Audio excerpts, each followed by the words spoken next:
Vrăjitorul din Oz, ultima producție a Teatrului pentru Copii și Tineret Colibri, a adus 2 premii importante Craiovei la cea de-a 11-a ediție a festivalului Impuls. Muzicalul pentru copii, în regia lui Cristian Mitescu, a fost distins cu premiul pentru scenografie acordat scenografei Eugenia Tărășescu-Gianu și premiul pentru muzica originală care a revenit compozitorului Alexandru Berehoi.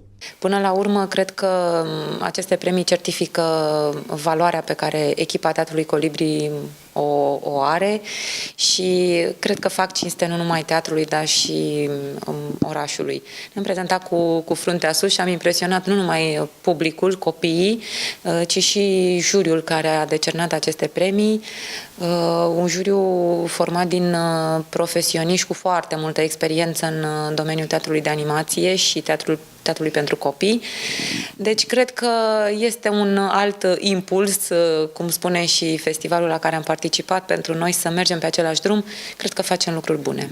La eveniment au participat trupe din țară, dar și din China, Bulgaria, Belgia, Spania, Italia și Polonia. Pe lângă spectacole, programul a cuprins ateliere, lansări de carte, precum și decernarea premiilor de excelență în animația românească.